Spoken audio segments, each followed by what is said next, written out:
Hello and welcome to Power Reflections, a proud member of the Duff Network where we reflect on Wildbow's most unfinished work as it releases. I'm Ruben Morehouse. And I'm Elliot Diebold.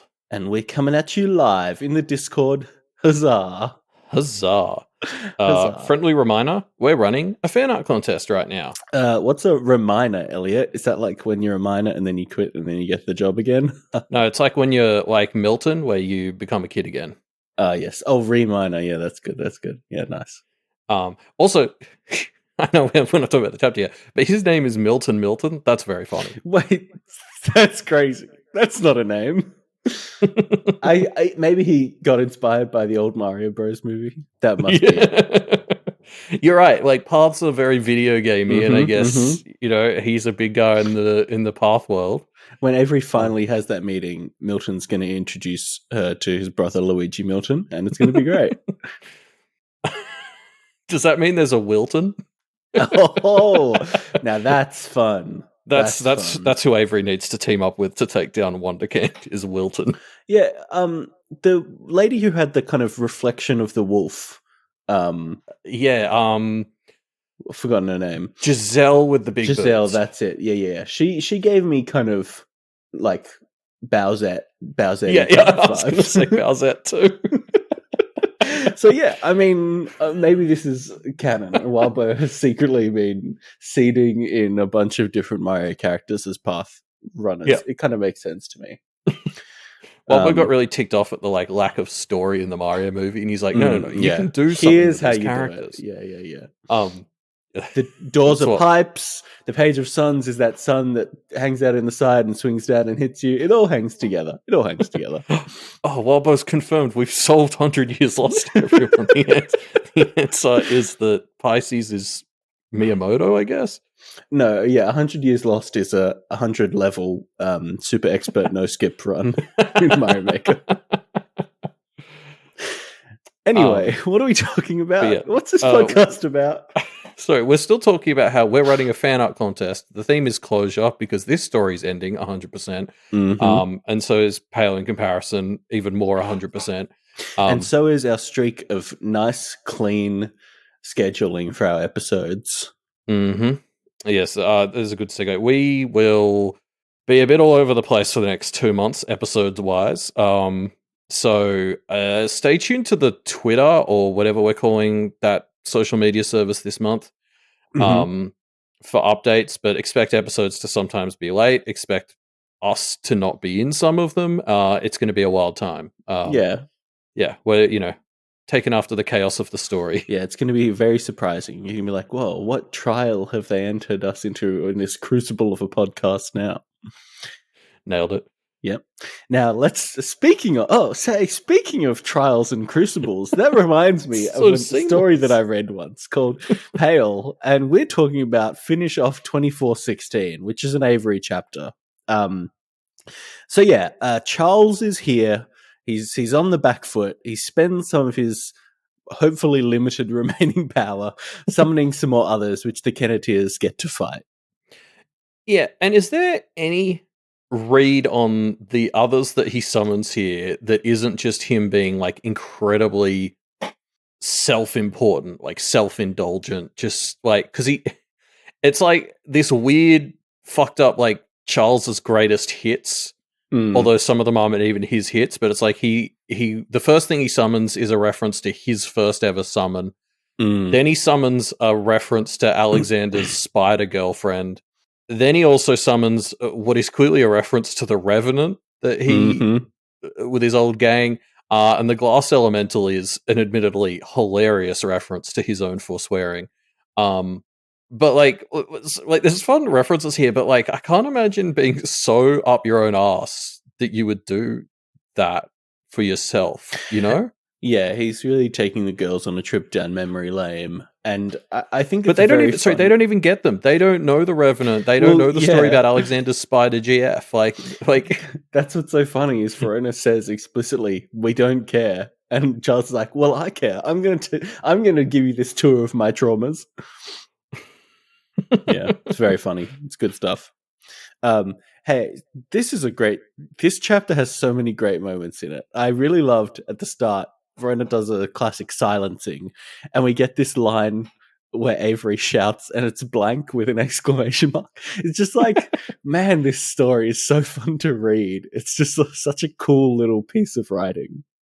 Well, especially, hopefully I'm not the only one who, like, at first I got there and I was like, oh no, there's still a typo in here. Poor Walbo. Like, know, like, this is clearly a typo. And then I sort of looked at it again and I was like, oh no, I'm an idiot. That's hilarious. So good. It's so fun. Yeah.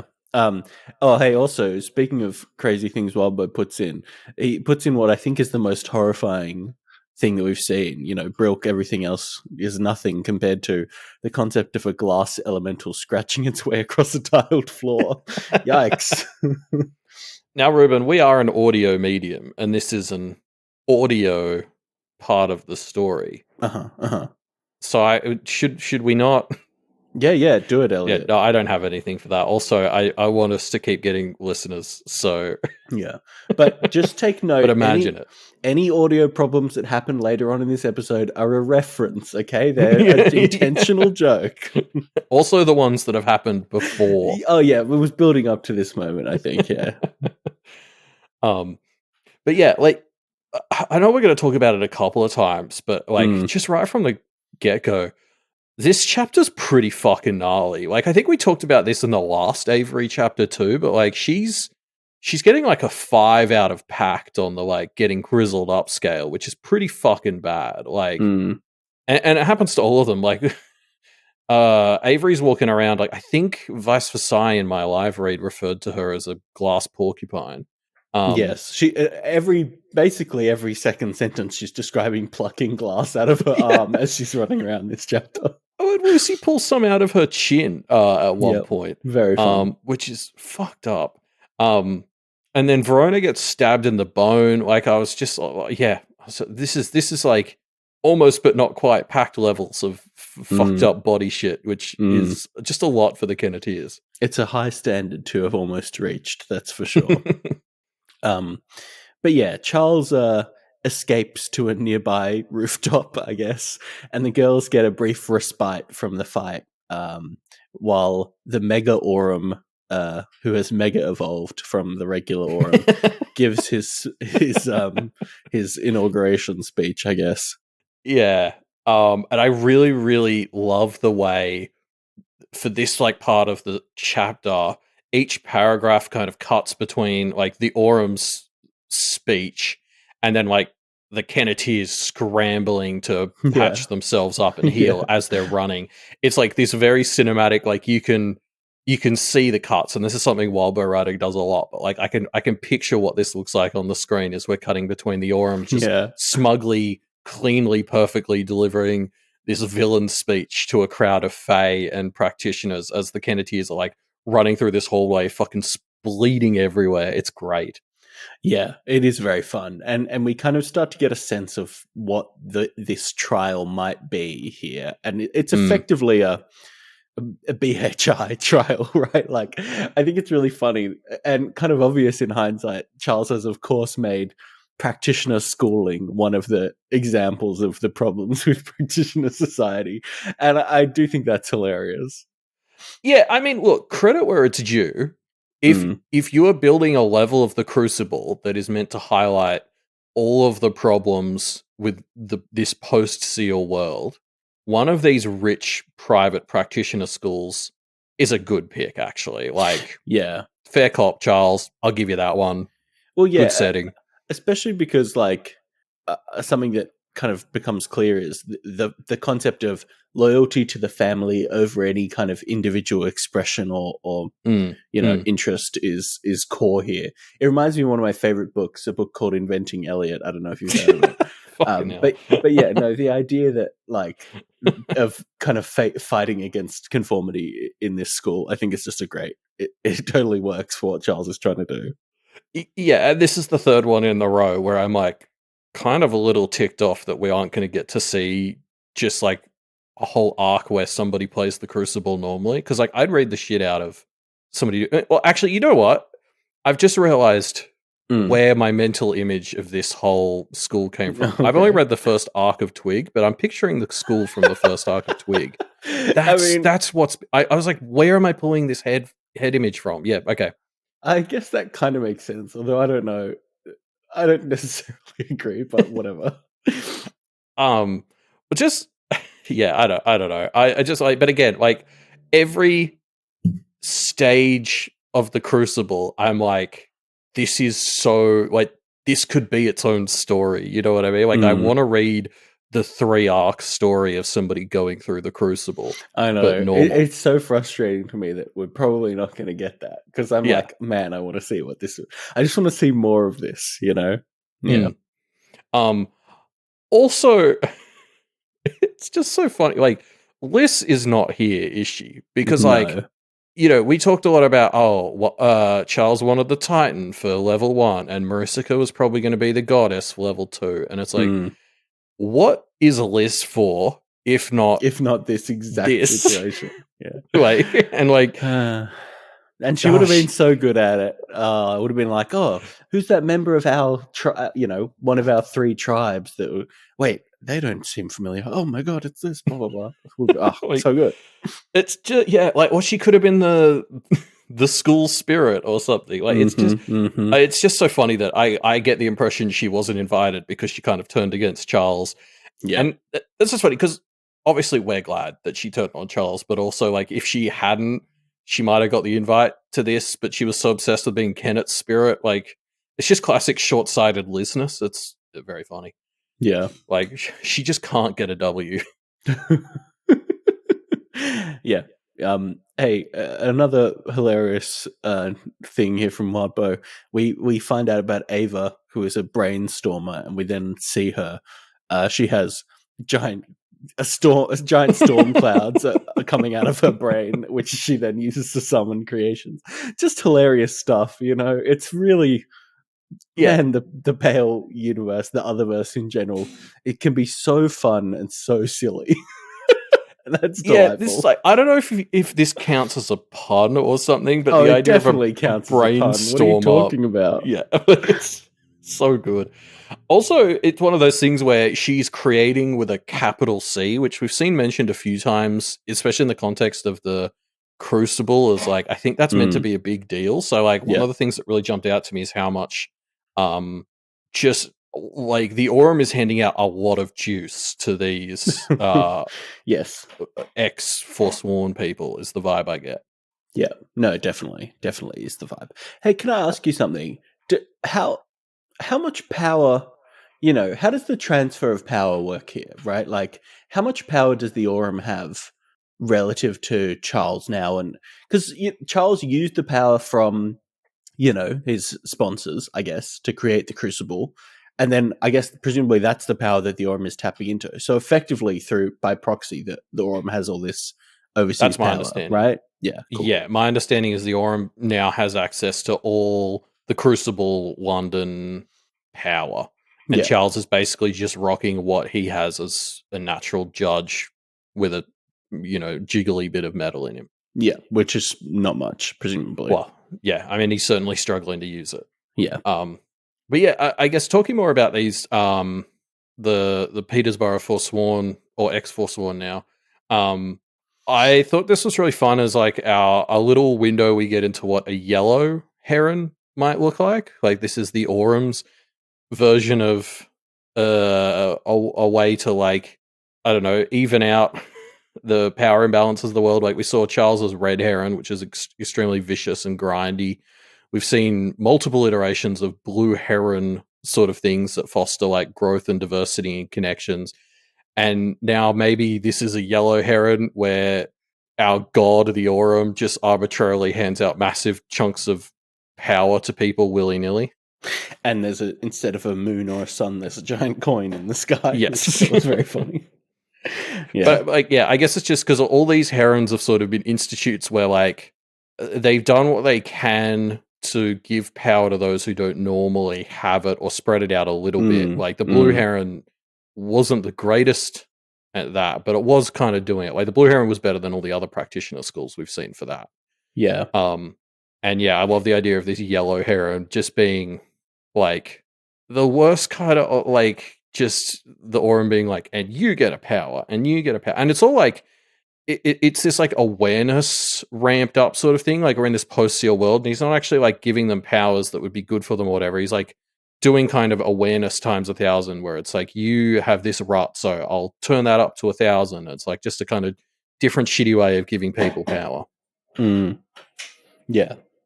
It's interesting. I mean, it is a strategy, right? The lottery of power. Why not?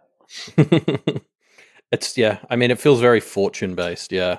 There's also this chapter. Lucy seems to have developed a new Shatterbird practice. And she starts spamming it a lot. It's like she kind of the time she uses it on the glass in this chapter is, I think, the first time we've seen her do it, and she's already used it like 4 or 5 times by the end of the chapter because it's an instant winner. This like tuning fork practicing. It's very cool. I feel like I'm probably missing some imagery behind it, but it's cool. Yeah, it is a cool one, isn't it? She uses it a few times to make things resonate, and it's very fun.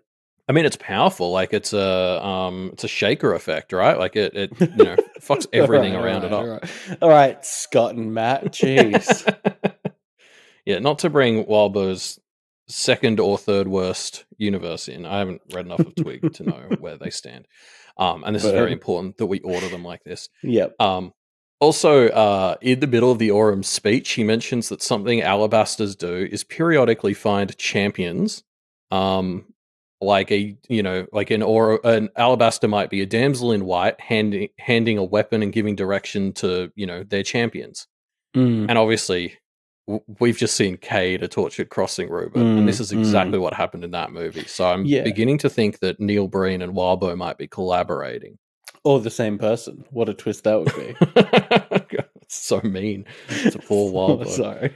It's a fun reference. A fun and very intentional reference, I'm assuming. And if you want to know more about what the fuck we're talking about, listen to the Doofcast, I think, next week. Yeah. Where Ruben and I talk about Cade, a Tortured Crossing, assuming the listeners haven't seen it. I think it's Cade, the Tortured Crossing. So no, I think it's Cade, a Tortured Crossing.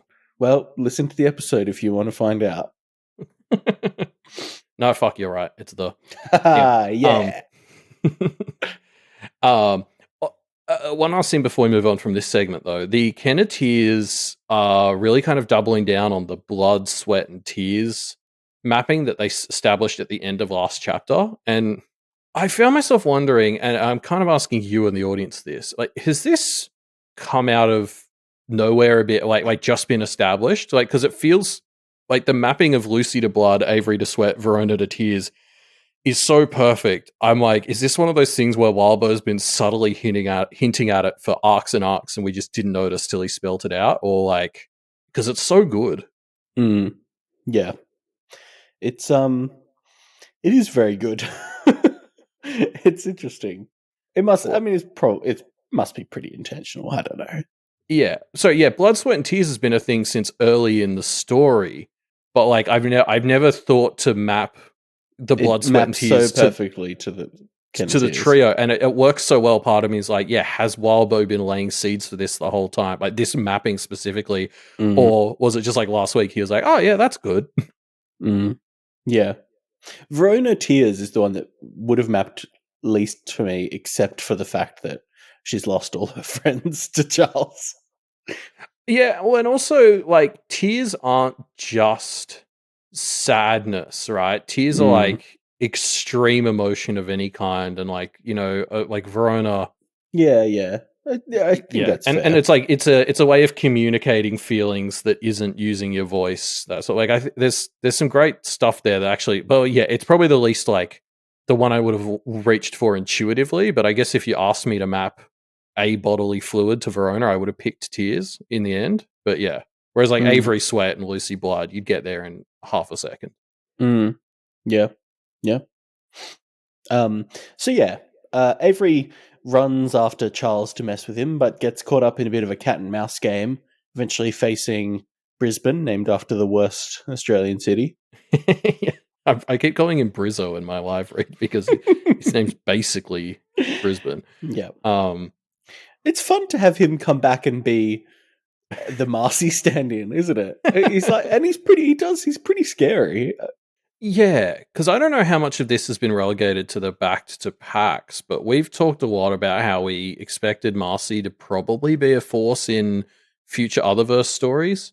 And obviously that didn't pan out because Marcy is now a puddle of ooze, um, just like my favorite villain from Power Rangers. But it like Brizzo actually is like a really fun potential replacement for Marisica as a future Otherverse villain because like obviously he's the one who seemingly orchestrated the fall of the courts of the Fae, but he's very much still keen on being a Fae as opposed to Marcy, who was quite happy to shuck it all off, at least temporarily.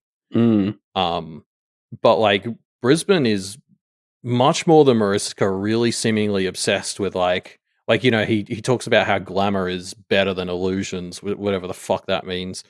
um and there's all that stuff, like, so he's much more like he's bringing the Fae into humanity, but he's still really seemingly keen for the Fae to still be very Fae. And that's like a very different vibe to Mariska that could be interesting. Like Mariska seemed much more intent to just burn everything down.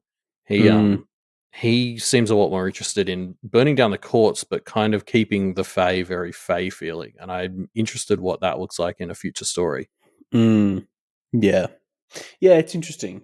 He seems like an interesting character with the kind of wild fairness of Marcy, but more of a vengeance vibe explicitly, which I think really kind of makes him feel a lot more immediately threatening in a fun way. Yeah, it's also one of those things where I'm kind of like worried for the Kenneteers, because if he gets out of this and they get out of this, I don't feel like you want to Fae with a grudge like this on you. I mean, I guess if anybody can weather that, it's probably the Kenneteers, but like I'm scared for them. Yeah. I also, sorry, just mentioning the thing where it was like I think it's one of the Petersboro X-Forsworn becomes an illusionist, and there's like there's a bit later on where Verona calls it weird glamour, and Avery's like, they're illusions. It's just like, we need to get Avery voiced by Will Arnett in the Pale adaptation.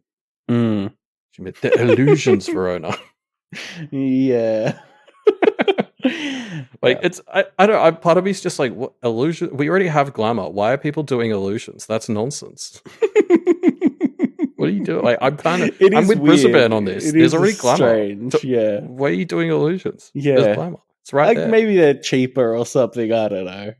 Yeah, I suppose. Well, you don't have to deal with Faye to get it. Maybe that's the secret sauce. Probably worth it. Yeah. yeah. I'm doing a full 180 on this actually.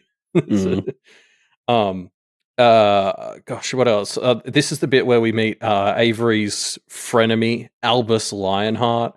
And I love how Avery just makes fun of his name. Like, that's so. Like, I do really like it. I want to see more of Charles's shitty YA magic school, like his fucking Blue Heron meets whatever they called that school in Legacies bullshit. It's so funny. It is very, yeah. I mean, the whole thing gives very young adult vibes, doesn't it? There's 8 different clans, and you're sorted into your clan, and you have to fight in the school games. We talked about this a bit more on the high ground than in this show, but my sisters and I have recently been like marathoning shitty YA movies from the 2010s. Well so we did like all the Divergent series, the Maze Runner series, the Hunger Games, like a bunch of them. And you're right, it's really that vibe of like Divergent, where it's like there are the 8 clans, and and just the fact that this guy's name is Lionheart is like discount fucking Game of Thrones feeling surname. Like, yeah. Yeah. We also get a quick little reference to Avery's level 1, where she basically makes a note of the fact that because of all of her stuff with like managing herself from paths and all that, she was able to hold on to herself even while free falling through the generations. And I just wanted to call this out because hers is the only level 1 that we didn't explicitly see, but I thought it was really fun how her success still feels kind of distinct from Verona's, even though we only get like a 1-sentence description of it. Like, obviously we saw Lucy kind of failed at holding on to herself through generations in level 1, or cheated. And then Verona has always had this relationship with herself where she knows what parts she cares about and she's happy to like work on the rest. So of course she did fine. And then like Avery kind of sounds like she did something similar, but like for her it's a much more conscious thing of like as she's going, she's taking a step back and like checking in with herself and stuff. It's the goal, like the gold check marks sort of thing of like, yeah, this is the part that I like. I just thought that was really cool that there is a sort of distinct flavor to how it sounds like she got through level 1. Yeah. Doesn't sound like a good time from how she describes it, does it?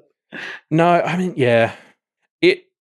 It would be weird for it to be a good, like, you know, that sort of very primitive Stone Age life is meant to be hard, and then you've got Charles's wanky bullshit on top of that. Like, it was always going to suck, I guess. Mm-hmm.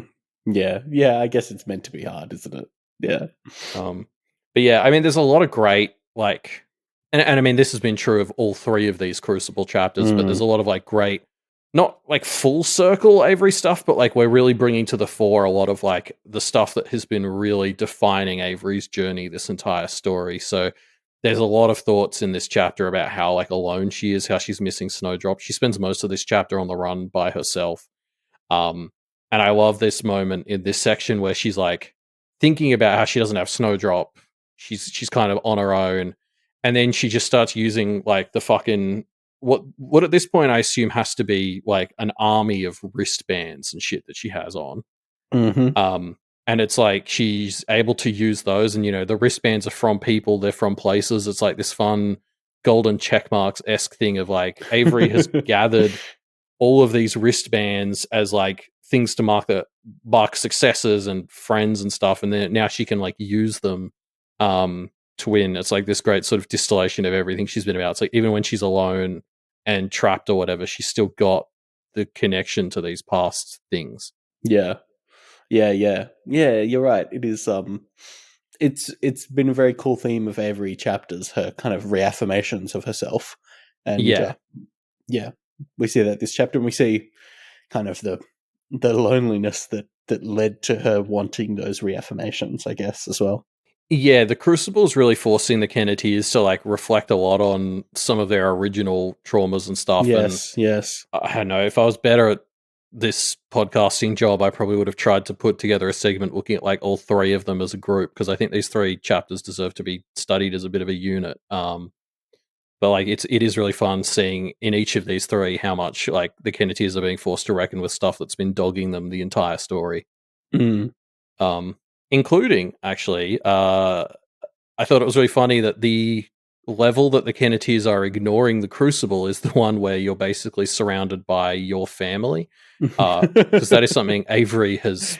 Like, that's what I'd call an open thread in Avery's story at the moment, is like this whole neglecting her family thing. And so that was like probably the biggest red flag I had at this point in the chapter. Is it was like the child stuff seems to be going well, but I was like, it can't be a good thing that Avery is ignoring another one of her families. Like that's just, I don't trust it. And I mean, it does kind of not work out for them later on. Yeah, true. When the families turn against them. Yeah. And also, I thought it was funny. You can tell this guy definitely is meant to be Avery's family, because she tells him to like peace out. Well, she says, peace, fake cousin, which is a very funny line from Avery. And then he says, like, peace back to her, which I was just like, yeah, okay, so he's related to Avery. Like, of course, an Avery cousin would be, like, talking about how if she doesn't do a job, the whole family is doomed and whatever, but still is happy to end that conversation by just saying peace. Yeah. Classic Avery. Also, shout out to the books. That contain all the others. Not just all the others, but like everything, right? Like the books are representations of everything that is being, I don't know, subsumed by the Crucible outside, right? Yeah, like I was unclear if like, is there a book with bread in it? Because we can just leave that one there. Well, I kept thinking like, you know, there was a book that was about like the region. This is kind of one of the things that helps Avery figure out what's going on there. There's a book that mentions the region, and she kind of recognizes landmarks from around the area. What would happen if you burnt that book and then the Crucible goes away? Like, is that place burnt? I don't know. Let's find out. Let's find out. I'm curious. Yeah. Well, yeah. Find, I don't know, Brett's new house. burn that book, see what happens. That would be funny. Yeah, I thought it was interesting because it reminded me a lot of the Alabaster, like the new Alabaster, who's like I feel like these books are kind of probably analogous to City Spirits, and that if you damage the book, that damage is reflected on the thing, which is like that must be a lot of power. It was news, but I think they were explicitly mentioned as being akin to Alcazar's. Yeah. But yeah. Really fun. Yeah, there's a lot of fun lore associated with these that we probably won't go over in the podcast, but it's if only all this stuff wasn't happening, you could spend ages just looking for books being like, so what is the secret to this thing? Or how does this, and just be like, learning all about your immediate surroundings. It'd be fun. Yeah, I also brought these up because I did want to say, last week I was talking about how the others helping them in stage 2 was like this thing where Charles had actually kind of stumbled on a cool way to give others a voice in the new Solomon in his version of the ritual, but guess I spoke too soon on that one. Level 3, Charles shot me down on that one. Yeah. So yeah, the Kenishers regroup and they continue chasing after Charles, who is getting weaker and weaker, but still able to just barely keep ahead of them.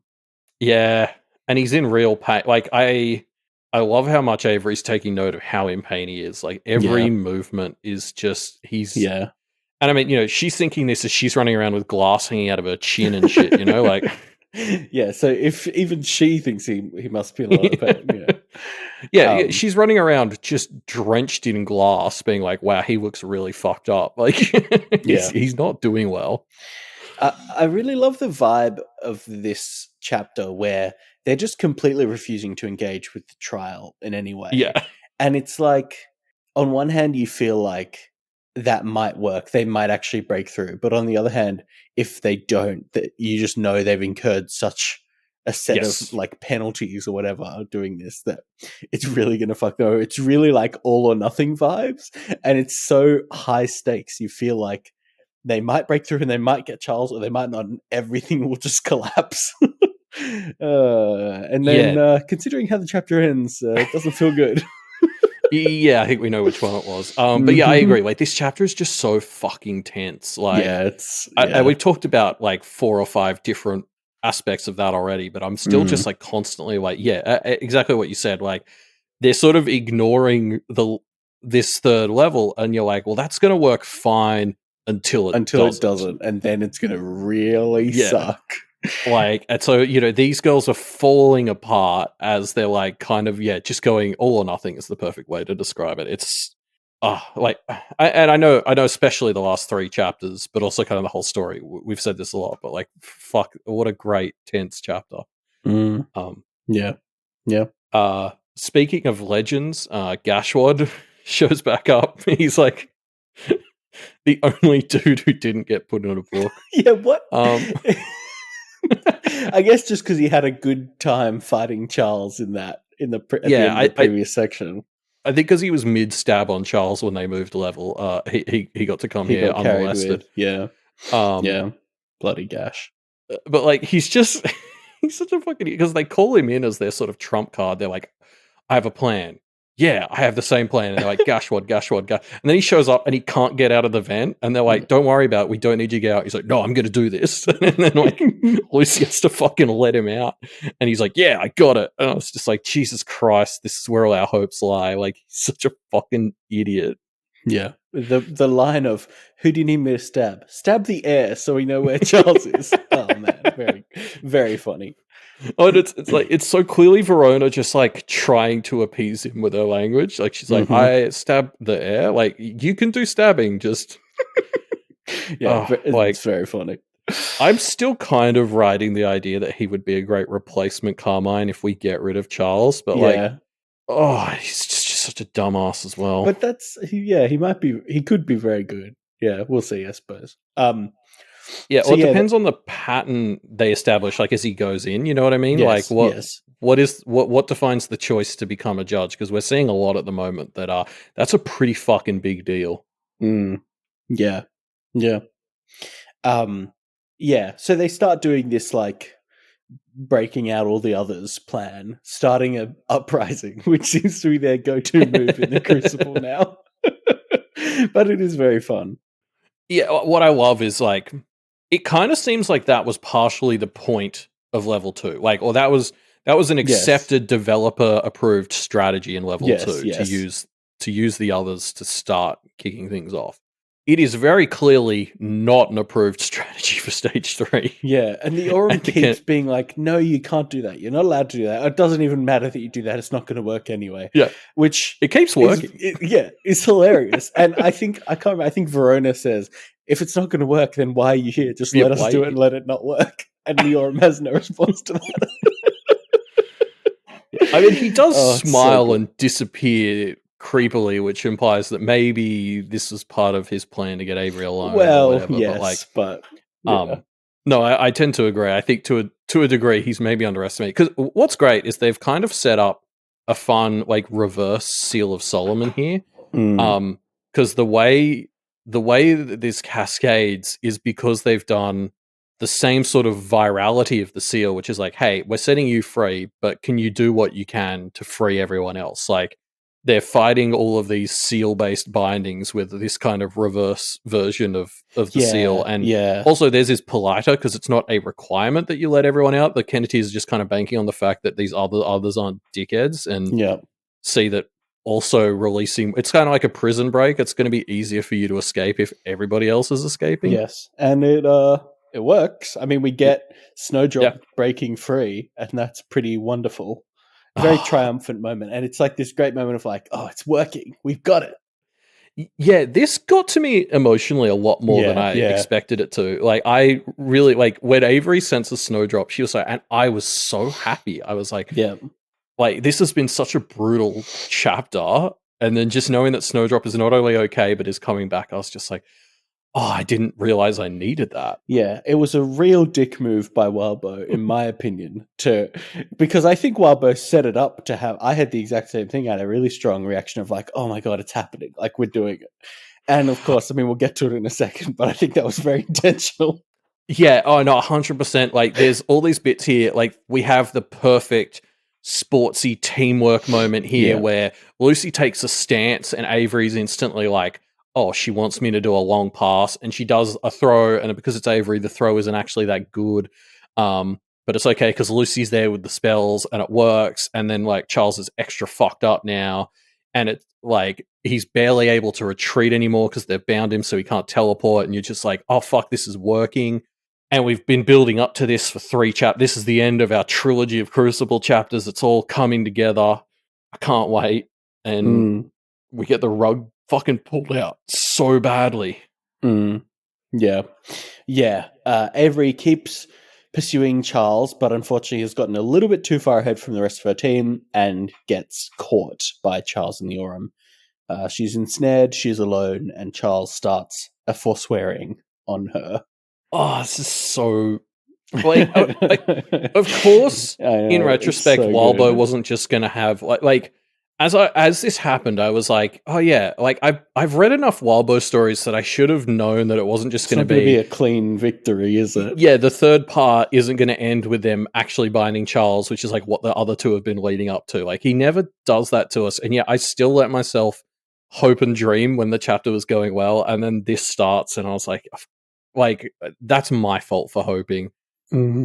And then the whole set, it's so good. I was giggling the whole time this was happening. Like, this is what a great setup, twist, whatever you want to call it. It's very fun that the trap is explicitly Avery has to think things are going well, and then kind of will get a bit too far ahead and get caught. And that's obviously because we're in Avery's head. We are along for that ride, and it's very delightful in its horror, isn't it?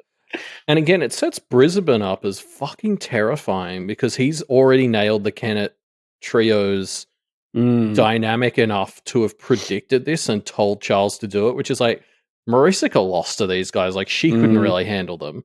Like, I know Marisica said Brisbane was a better fae than her, but he's actually delivering on that right now, and that's terrifying. Yeah. So, like, actually, I'm kind of changing my mind on him being a future villain because I kind of feel like if he's not dead in the next couple of weeks, the Kenneteers are fucked. He's too powerful. yeah, we'll see. But that's what Faye want you to think. Oh, I hate Fairy.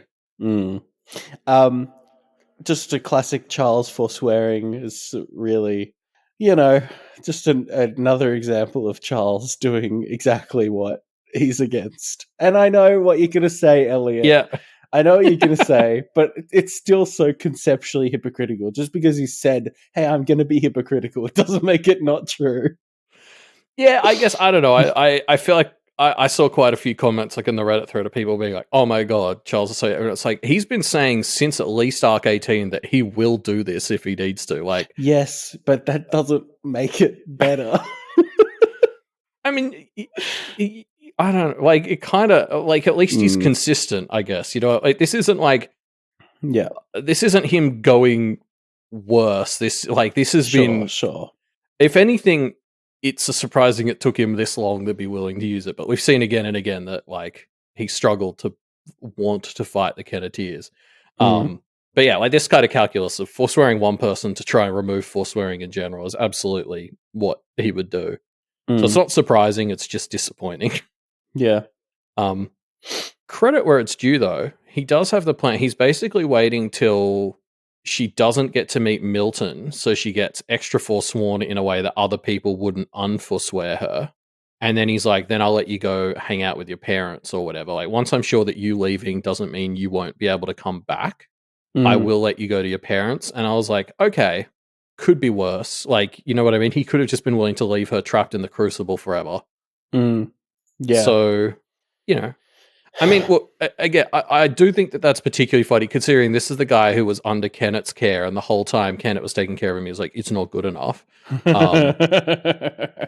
So, it's a bit of a shoe on the other foot moment from Charles's perspective. Yeah. But it's again, like, it's this weird, like, this is my favorite thing about Charles as a villain, is even while he's rocking this tinfoil, and he's still going on about it, right even in this end conversation, where he's convinced that the Kenneteers are only against him because of karma, he still just really fucking likes the Kenneteers. It's like, he's not going to be that cruel to Avery. Yeah. Yeah, can we talk about the actual forswearing charge that is made here, which is effectively that the Kenneteers made oaths about how they would look after each other, but Avery broke those oaths by going to Thunder Bay. It's really bullshit. Yeah, and it's such explicit bullshit because the judge of those oaths really is Verona and Lucy, right? And I don't think they ever felt like that was the case. It's like clearly bullshit, right? Well, yeah, I mean, if they don't... If this sort of situation cannot be resolved by Verona walking into the room and saying, I, as the other party, feel that Avery has done what she needed has fulfilled her oath. Yeah, and I am of sound mind and not, like, under external pressure to do this. Yeah. Then the system's broken. What's great is this is fucking Charles. So this, like, if you're and like, hey, this is wrong. Yes, the system is broken. Yeah, exactly. Like, this is what I love about Charles. Yeah. He's so funny because it's like, the system's broken. Charles, like, always has been. Like, he's perfect. And so that's the other part of this, I guess, is they're not allowed to walk in because Charles and the Aurum are acting explicitly as the only arbiters on this within the Crucible, and so they just kind of are getting to set the rules. It's really bullshit on a few levels, isn't it? But I mean, I guess it's like Demiurge stuff. Like, Miss can pull this same bullshit in her realm. She just doesn't. Sure, she's not a dickhead. Yeah. But yeah, like, I love how it's like, we're the two, and then there's a future Lord for later on in level 3 that we can pull in to be a third if we disagree, but that's probably not going to come up. It's just, like, it's such bullshit. Yeah.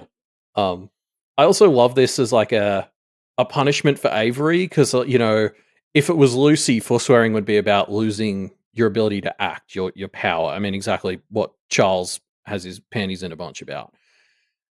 If it was Verona, it's about, like, destroying what she has, and he's already fucked up her domain, so he's kind of done that to a degree. But, like, I love that for Avery, the forswearing is very specifically focused on, like, we're going to trap you here and you're going to be alone. Mm. Like that's so perfectly the nightmare for Avery. She can't travel and she can't have friends. Like it's just again these 3 chapters are really sort of zooming back in on the Kenneteers' core like traumas and issues and just like dialing them up to 100. Yeah. It's classic Charles being a piece of shit. Before we go though, I want to talk about the Aurum for a bit because I have still obviously been trying to figure out if we can expect extra twists related to the Aurum at any point. So I went back and skimmed most of his interlude and also the description we got of who Coiled were, or what Coiled are, because obviously he named himself the Aurum Coil to work like a Coiled. But I read, okay, so the thing with Coileds is the whole thing that they do is they find games that are corrupt and give too much power to certain individuals.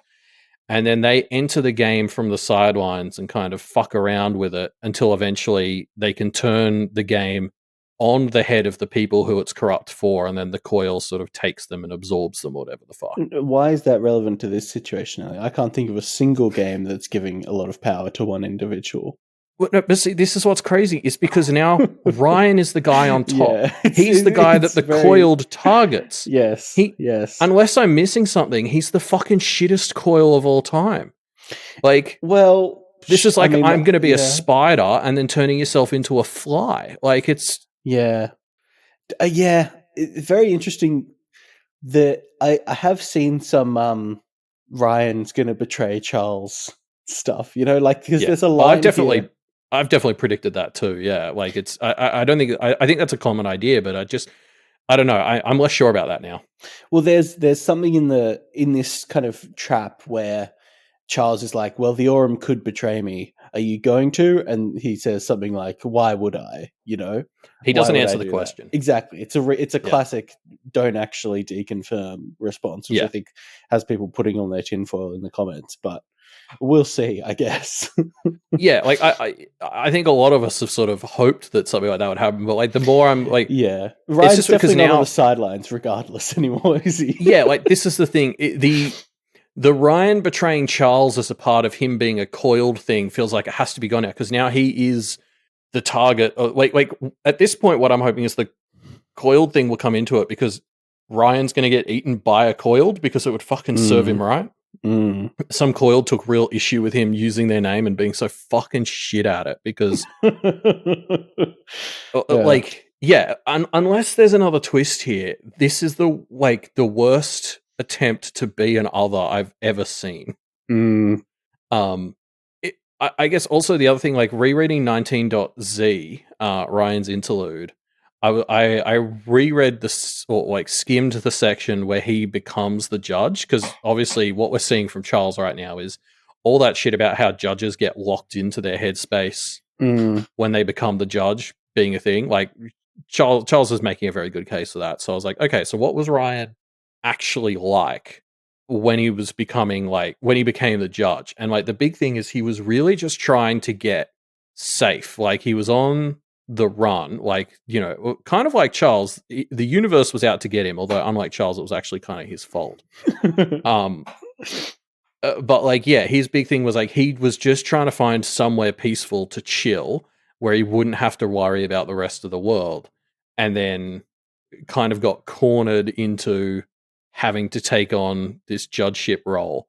And I'm curious to then see what maybe he thinks about this, because on the one hand, the Crucible could be that safe space. He was maybe he spent this whole time trying to recreate that safe space. Like the Crucible is his hidey hole where he can just be a god and not have to worry about the rest of the world and be okay and safe. But also, it's probably going to be a pretty involved job, isn't it? Like this might be more akin to him taking the judgeship role. I don't know. I'm very curious to see what this looks like for him, because I can kind of see him wanting to just hide out in the Crucible, aligning with his headspace when he took the judgeship role. But I wonder if it's a careful what you wish for situation or something. Yeah. I think it definitely is a be careful what you wish for situation, I suppose. I think that framing it as Ryan was always looking for safety and security and a place he could hide out really helps contextualize him not wanting to betray Charles. I mean, it could go either way, I guess. Yeah. It'll be interesting to see. I feel like, I don't know, I'm less confident than ever that there's going to be some big Aurum related twist coming up.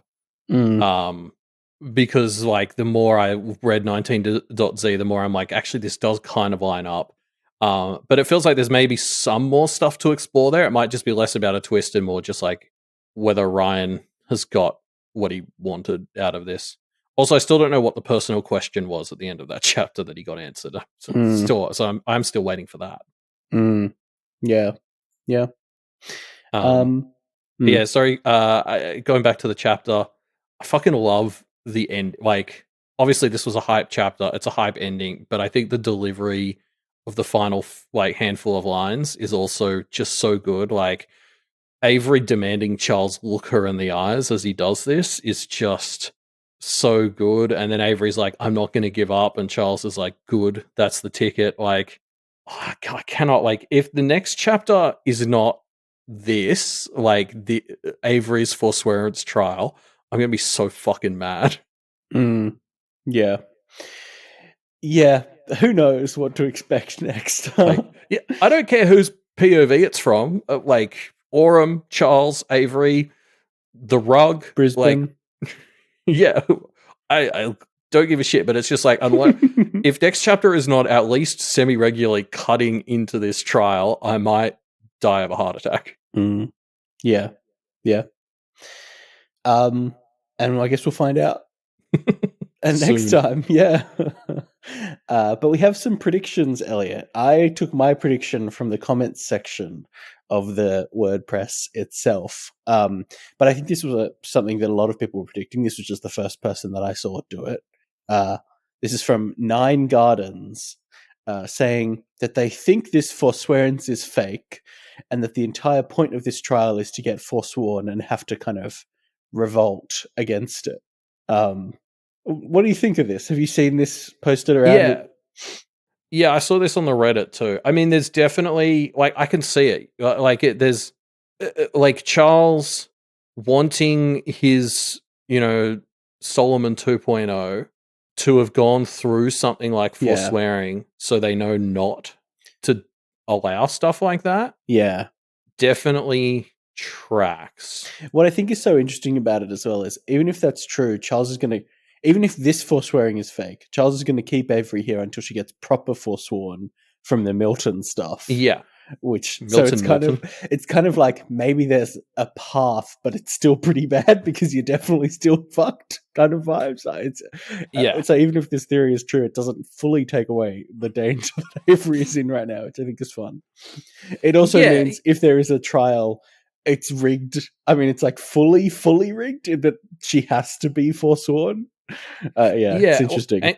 Because Charles does talk a lot about how he didn't want to bring in external stuff, which is why I like the idea that this is part of it all, because it kind of makes sense that it's like, maybe the point of the Crucible level 3, as it's meant to be played, is there's no way out of getting forsworn. Like, you get tricked into making contradictory oaths or something. Yes, so exactly. It's literally impossible for you not to get forsworn. Except they haven't played the game, Yeah, because the Kinetiers wouldn't even give these guys the time of day. That wouldn't work. But like, that would kind of explain why bringing an external forswearance in could muddy the waters, which was something Charles was worried about. He's just so pissed at Avery, he doesn't care anymore. Yeah, it's very funny. But yeah, so I guess the thing is, like, to your point, it's kind of like, it almost doesn't matter if it's fake because it's real as long as they're in the Crucible. Avery won't be able to get out of the Crucible because she's forsworn. Yes, exactly. So, and then she will eventually get forsworn anyway. And the same probably applies to Lucy and Verona some way or another. Yeah, it's quite an interesting one, I think, in my opinion.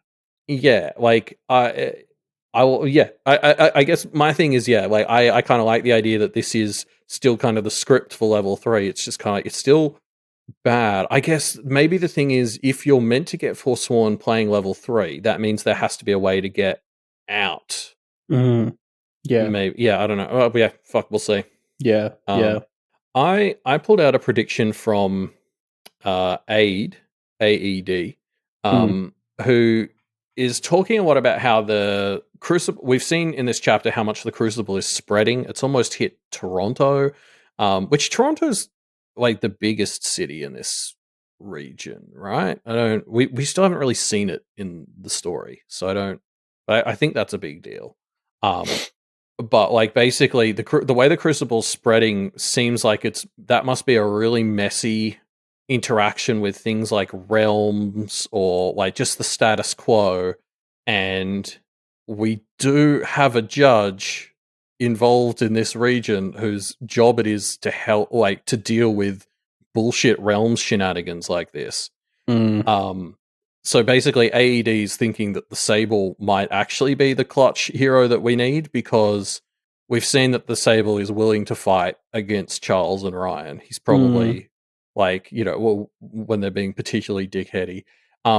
But also, and I love this detail, AED pointed out that the Sable was missing from the Orum's big speech. Like the Orum was like, the Carmine did it this way, I'm doing it this way, and Alabaster would do it this way. And like the Alabaster gets specifically mentioned as she can't come and help the Kenneteers. But the Sable isn't mentioned. So kind of, classic Otherverse, like the gaps people are leaving is suggestive of something. So I really like the idea that the Sable may become a force in the next few chapters, especially because the Sable's domain is the Pale. Like, that's really I'm fully on board with Sable helping save the day in the next few chapters energy. Yeah, that's really interesting. I like it. We'll have to see, I suppose, of course, but it's an interesting theory. If you have an interesting theory on how Avery is going to avoid being forsworn, the place to go is our Pale Predictor form, which you can find linked in the show notes down below. Leave your predictions in there and we'll feature them on the show if we like them. And you might win a prize when we do our final all packed up live stream. Yep. God, knowing our luck, that's all going to take place during this Nightmare 2 months. That's I know, right? Yeah. No way. Let's get to our discussion question, because last week we asked everyone, what aspect of yourself do you think would survive the Crucible's memory wipe? What parts of a person exist without their memories? And we got a bunch of really interesting answers to this one.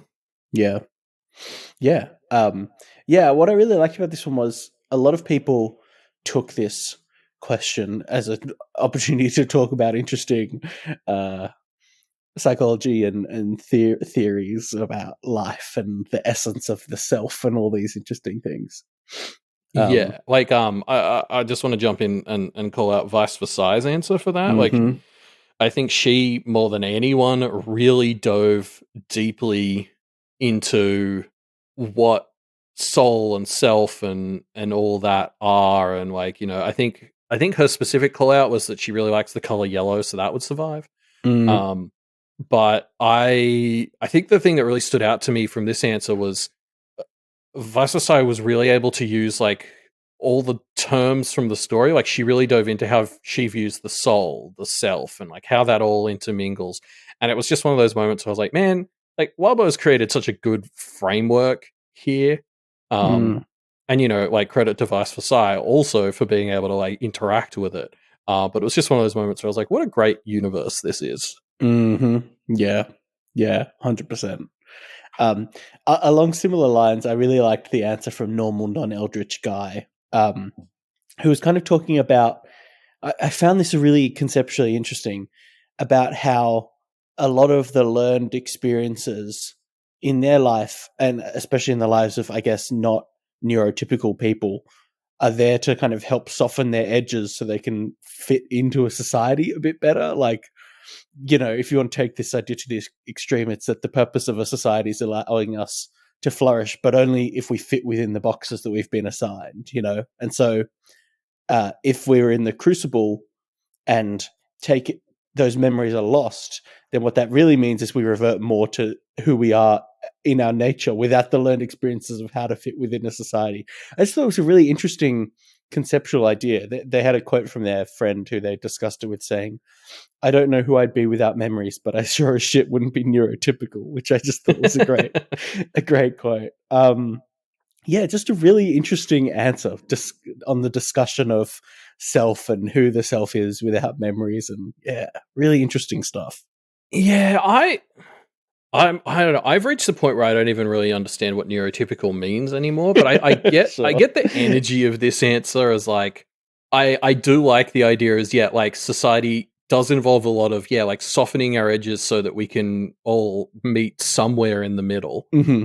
Basically. And so the idea that without that learnt pressure to soften those edges, we'd all kind of shut off. And I mean, I think this really describes Verona's version of the Crucible. Yes. As much as I don't understand and thus try to avoid all the stuff around being neurotypical or whatever, like Verona gets thrown around in those conversations a lot. And so of course, Verona was somebody who just chased her own new path when she was in level 1. And it felt like she was at her most Verona during that. You know what I mean? Like it was pure undistilled Verona essence, which I think is a really great representation of that for sure.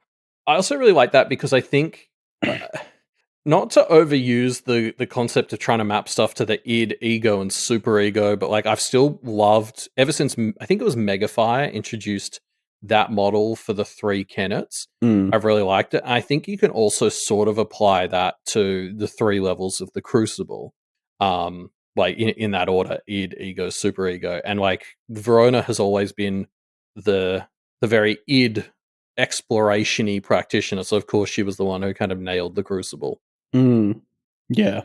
And because it is very id-ish, the way that your memories are meant to be wiped and you're just like an ooga booga man in caveman times. Yeah, interesting. Yeah, Nicolaus Sarkaro was kind of reflecting a bit on the nature of a person without the memories and what are the parts that remain, the instinctual parts of a person remaining. They reflected on how they're very routine oriented, so that would probably be a part of their post. Well, I guess level 1 of the Crucible self. I'm very much the same. Or when I'm doing well, it's because I'm routine oriented. I'm not always necessarily good at keeping those routines going, which is a problem. But this answer reminded me of when we picked our own implements back in Deep Impact, and I picked the metronome. And I feel like Nicholas might be a fellow metronome implement head. Let us know if you are. Don't say anything if you're not, and I'll keep dreaming. Yeah. There are dozens of us. And then Propaganda Pagoda answered the discussion question, also gave us a bit more information about the differences between Beastars and Zootopia, which we were talking about last week, but they also answered the discussion question about basically that from their experiences, they've had this kind of core to themselves of I guess eliminating problems from their immediate environment. I guess how I'd sum it up in a single sentence. It was a complex idea expressed over a paragraph, so I did my best. But and I think what was really interesting about this response from Propaganda Pagoda was there's ways that that's positive, but also Propaganda Pagoda reflects on there could also definitely be negative aspects to that being taken to the extreme, which I think just leads to a really fun. It's a fun answer and would make a really great short story of Propaganda Pagoda in level 1 of the Crucible. Yeah, I really like exactly what you said. This sensor felt like it was already starting to do Wildbow's job okay, here's the central character conceit. Yes. Here's what they're going to try to do. How can I make this hell on earth for them? Because that is the very the TLDR of the writing process. Really is you need to define your character, define their traits, put them in situation, make it awful. Yeah. There's a few more parts to it really, but that's if you had to pick the one sentence summary, it's somewhere around there. Yeah. Taking characters' traits and using them both as strengths and weaknesses, right? Yeah, exactly. Propaganda Pagoda did a great job of that. Yeah. Yeah. So thank you everyone for leaving your discussion question answers. We have a new discussion question for next week, don't we, Elliot? Yeah, we do. Do you want to introduce it? Because this is sure. This is one of your ones. The discussion question for next week is: if you were bound into a book, what book would it be? Now, you can just make up a funny title, or you can pick an existing book and describe how it perfectly represents yourself distilled. Yeah. Yeah, 1984. Very interesting. And why is that like your life, Elliot?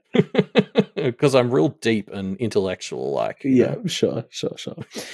If you want to leave your answer to that discussion question, you can do so by going to the discussion thread, which will be linked in the show notes down below. Yeah, as we said at the start of the episode as well, we're also on Twitter. So that's where you can get updates on when episodes are going to be late, what might be happening there, or I don't know, just check your feed every 5 minutes and eventually the episodes will show up. Yeah. If you want to support the Duff Media Network, no, I skipped one. If you want to find out more about the Duff Media Network, you can go to duffmedia.com. That's where you can find all the other great shows on the network, like our episode of the Duffcast, which is coming up this week, I think. Yeah. We talked about this a lot during that episode, but that was the greatest cinematic experience of my life. Yeah, really a once-in-a-lifetime cinematic experience. So definitely would recommend that episode. Yeah, like we recap the movie because nobody else is going to have seen it. So don't worry if you don't know. Like that episode is hopefully a great way to just dive in and experience pure bliss. Yes, pure bliss. Yeah. If you want to support the Duff Media Network, you can do so by going to patreon.com/duffmedia. Become a patron, you get access to all kinds of bonus content, as well as just that nice feeling of knowing that you're helping us make cool things. Yep, and don't forget to stop by Wildbow's Patreon, patreon.com/Wildbow. Building big schools like this with all those people in it, that ain't cheap. So he needs all the money he can get to keep building out the Crucible. Do you know how much money it takes to put a giant coin in the sky? It's a lot. So yeah, make sure you support Wildbow. I mean, the number of coat hangers alone. Yeah. And Elliot, why don't you give us that classic sign-off that we hear every week? Oh, fuck, I forgot to pick one. Shit, girl, you make me feel like a ghoul because I'm hungry for that flesh. Gross.